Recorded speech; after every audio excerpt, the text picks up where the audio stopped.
Change a Life it's a Change a Life project, which is why we call it project. Change a Life project started as a child of necessity. You know how it is when you do a television show. We started New Dawn 8 years ago. And after the first year of the show, maybe because of the nature of the kind of stories we used to do, people started coming to the station. Now, on the surface of it, just as you are sitting here, we will smile, we will do the TV show. But behind the scenes, every day, daily, I had so many people coming, women, children, needing help.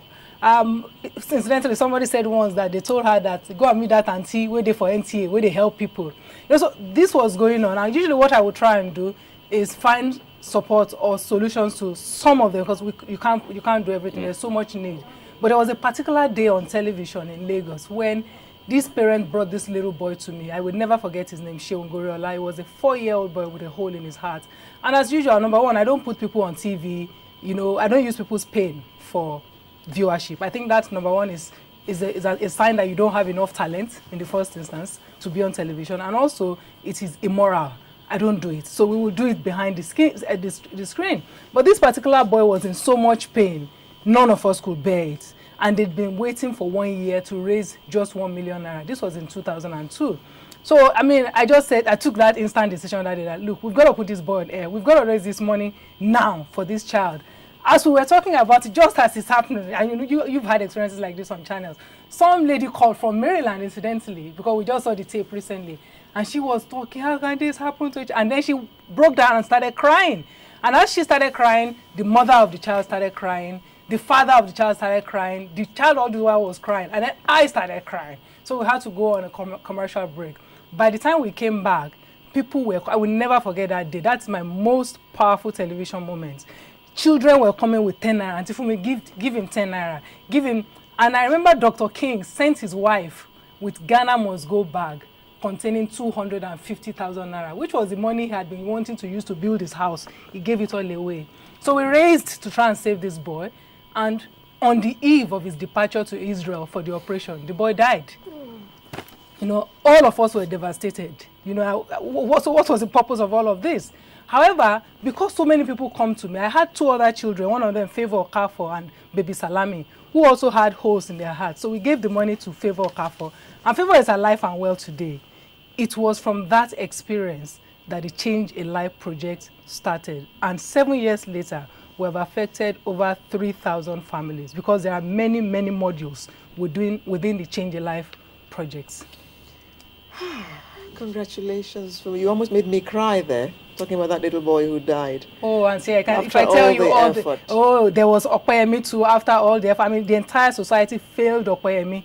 We all failed him, I felt, because he came to me, he was the most dignified human being I'd ever seen. He had been burnt. His story was, I came to Lagos, he wanted to go to university.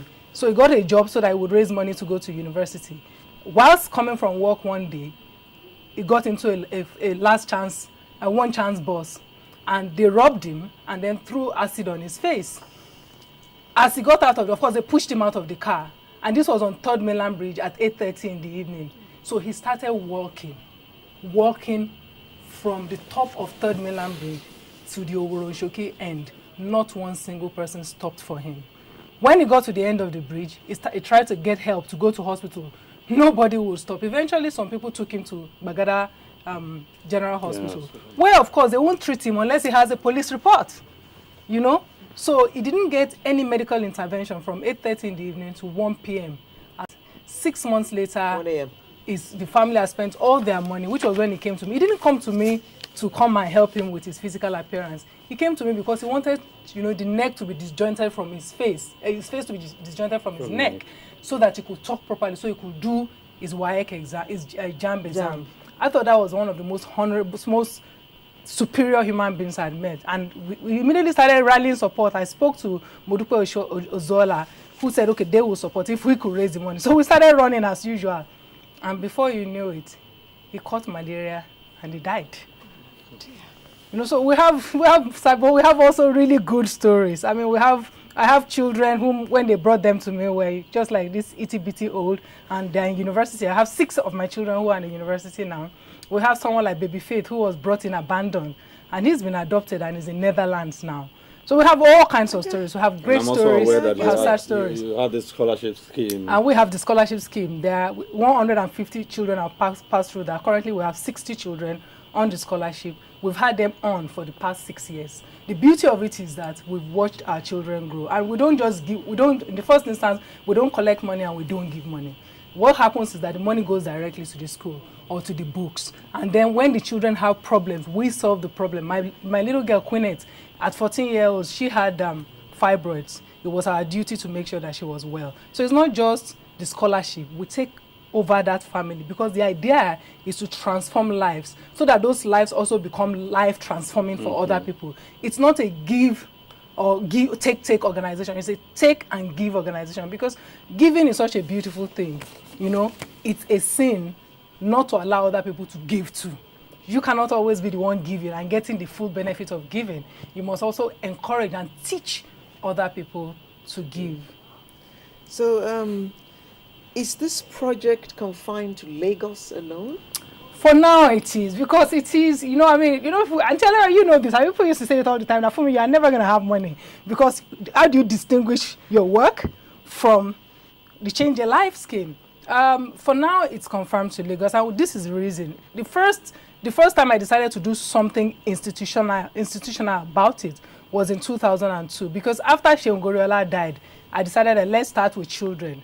Let's start with the scholarship scheme. So I carried myself and my crew, and we went to the governor of Lagos State at that time, Shiwaju Bola Tinubu, who is used to me and my so-called wahala with those kind of things. And I said to him that you've got to help us, because we don't have time for red tape and bureaucracy. There are people that have to be helped now and now. Otherwise and they will die. Otherwise they will die, because those are the kind of cases we take on. It has to be, if we don't do something, you know, that's the end. Yeah. So he supported us then. I mean, at first he even started with his own salary.